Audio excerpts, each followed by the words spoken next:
Nigeria, with its vibrant and youthful population, faces significant socio-economic challenges, including unemployment and poverty, which push many to seek opportunities abroad. Every year, thousands of Nigerians, driven by dreams of a better life, leave their homeland in search of greener pastures, most without adequate information on where they are going, what to expect, and the risks they are exposed to. On my recent flight to Egypt, there were about 25 young women between the ages of 13 and 30-ish, all traveling to Egypt in search of greener pastures. While waiting for the visa on arrival, a French woman came by to talk to them, asking if they were in the country to work, and exchanged numbers with them. This woman had no idea where they were going. They were brought in by an agent who promised to facilitate jobs for them on an income-sharing arrangement. I was terrified and appalled at how they passed through immigration without questions being asked. No one asked their purpose in Egypt. No one checked to confirm that they had the adequate resources to cater to themselves. And some didn't even have the $25 visa on arrival fees.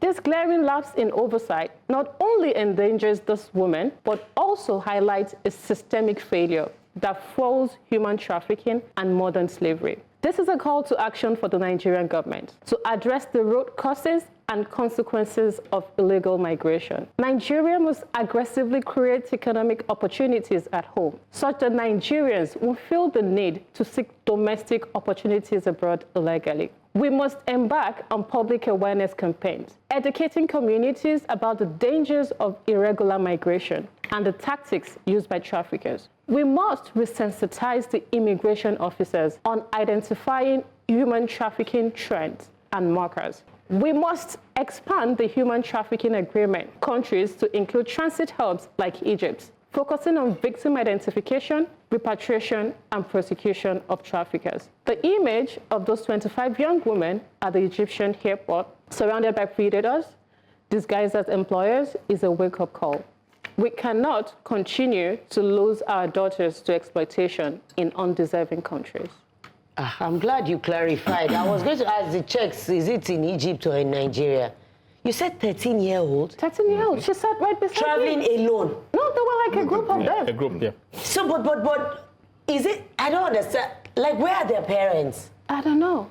It is shocking. 13, I don't even think like she, at that time I could let my daughter. 13-year-old, she's a... Did you fly from Lagos or Abuja? She went from Lagos. It's crazy. I mean, it is just, it's so dysfunctional that things are so hard back at home that these teenagers literally have to seek worse elsewhere because you don't know what lies ahead for you.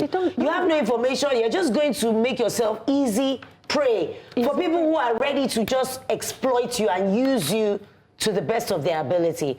I don't know what the National Orientation Agency is doing. I don't know which other agency is responsible. They're not. NAPTIP. NAPTIP. But we say you have to orientation. You have to speak to your people. NAPTIP, yes, too. But I think they've done some stuff, but there isn't enough being done anymore. It used to be in our faces a couple of years back. The funds have run dry. Or maybe the people are just desperate to seek greener pasture. They assume that the grass is always greener on the other side. No, bring on because it takes a lot of dedication to go there. And the agents are very persuasive. Yes. They're like the CBEX guys. They convince you that, look, you're going to get yes. Because, I mean, imagine the parents of those 25 kids. You have to raise air tickets. They're not cheap. Yes. You have to have some level of money to send those kids there. So there's a pull factor that is coming from this unscrupulous. And this happens everywhere. In East Africa, the Kenyan government had to ban domestic Kenyans from going to Gulf countries as domestic workers because there are reports of sexual violence, domestic violence, and all of that. Organ trafficking, all of that. And it's really sad that we've reduced ourselves to this because opportunities are far and in between back home, and it's a tragedy. But there's a whole... There should be consequences for people responsible for this. I'll hold NAPTIP and Nigerian immigration? Because they talk, I mean, regular Why folks not the that National travel, Rotation Agency? What's their job? we've just forgotten. Sensitization. Why have you forgotten them? Okay, so I hold NATIP responsible, and not the victims. I think, or their parents, because NATIP is supposed to enforce the Trafficking in Persons Prohibition, Enforcement and Administration Act of 2003. So there's a law. You remember what you say about a law that is not... The suggestion. They should have a desk at the airport. It's not... They do have a desk at They the have? So that's what I'm the saying. departure? Yes, at every point. Interesting. So They went I mean, to eat lunch on that. NATIP has three basic components that it must accomplish. One is the prevention, suppression, and punishment. Okay, that's one.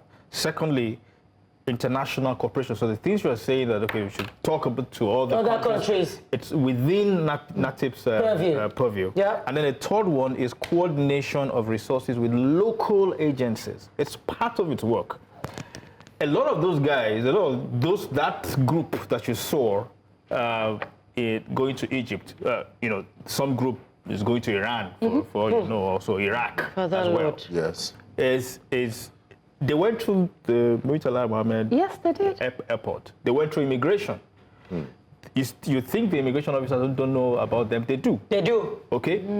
But they allow them because their agents on ground here are sorted out here.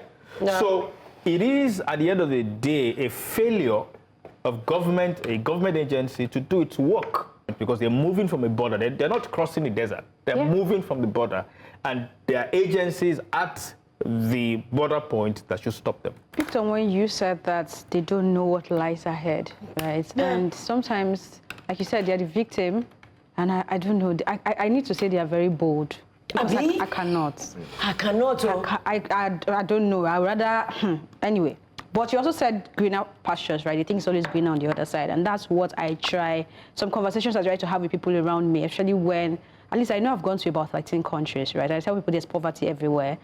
Those countries that you're going to say you're looking for greener pastures, there are people, indigenes, that don't even have jobs, that are still looking for jobs there, right? When you're going anywhere, there has to be a plan. There has to be a reason. Yes. Where are you going to? What are you doing? What skills do you have? Who is the person giving you assurance? Like you said, they're very persuasive, even more than CBS people. But you really have to sit down and think and understand what this is going to do. But I think I would just give kudos to New Central as well. I know that there was a time, I don't know if that's still running, but there was a report on immigration. Yes, trafficking and all, and that was largely promoted. And I think that should keep running because it also shone light on some of the issues that Zuma has raised. But I think that people need to really love themselves more than the money they are chasing. Yes. Because I don't know what you want. Someone was telling me. Be content. Personally, I have friends that have jackpot.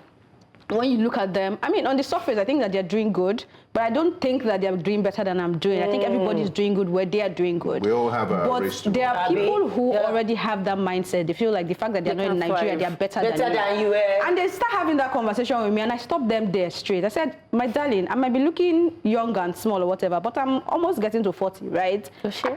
There are some jobs I cannot start doing. That's my piece. One of the tragedies from this is it was a chance meeting. Zuma was traveling to Egypt. It happened. Imagine what happens every day. The numbers. Imagine the numbers. Very chance meeting, and for her to observe this group of 25 at one time. So you can imagine the volume of and to more dangerous countries like Libya. There's an ongoing slave market. It's pseudo-slavery, actually. It's pseudo-slavery. Pseudo-slavery. The French woman was saying, she had a Nigerian who was with her for like 5 years. As she was saying it, I was getting irritated. I was trying to Zuma, calm down. Calm down. And she was telling them all of that, and they were exchanging numbers that, is it children she wants to have to take care of, or is it elderly people and all of that? Right there. I was sitting. It's actually a borrowing from Nigeria to whatever country they are going to. Anyway. The greener pastures we are running to didn't grow by magic. Therefore, if it's too green to be true, it probably is. Azuma, may our desperation not turn us into someone else's prey. I'll continue from where you left off, looking out for our sisters.